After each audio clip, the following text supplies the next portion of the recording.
Luya, katasin ko. Garlic, paprika, turmeric, at ginger.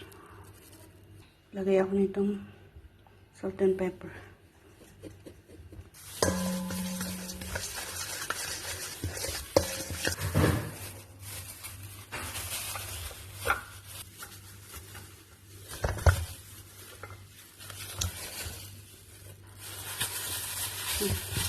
Pag-oven ko to para medyo mula lang. Gagawa ako ng salona fish.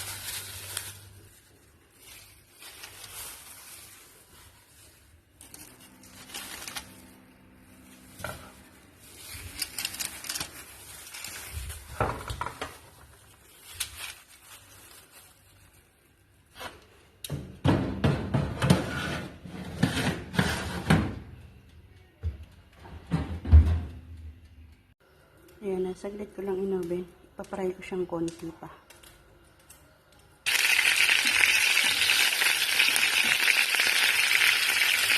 Ayan, yung ganito, okay na yan.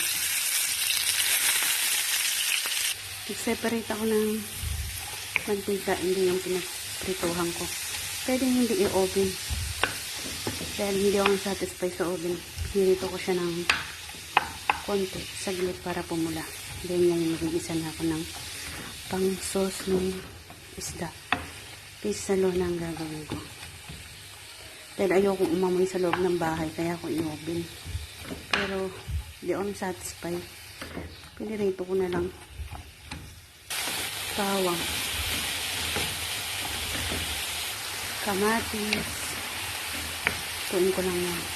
Durog na yung kamatis niya. Durogin pa natin konti. Turmeric, paprika, ginger powder, coriander powder, cumin powder, salt and pepper. Mix.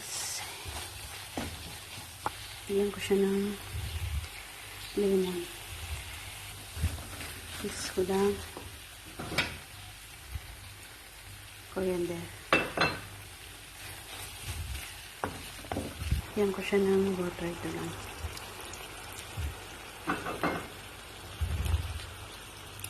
Nagdagdag pa ako dyan ng tubig.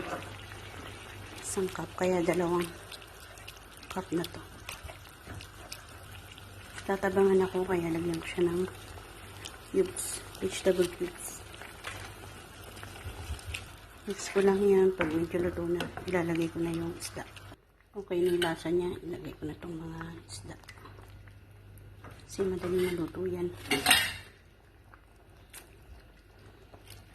Glass. 4 pieces. Lutuin pa natin yan.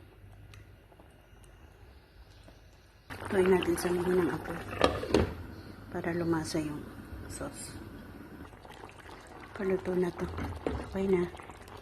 Paluto na.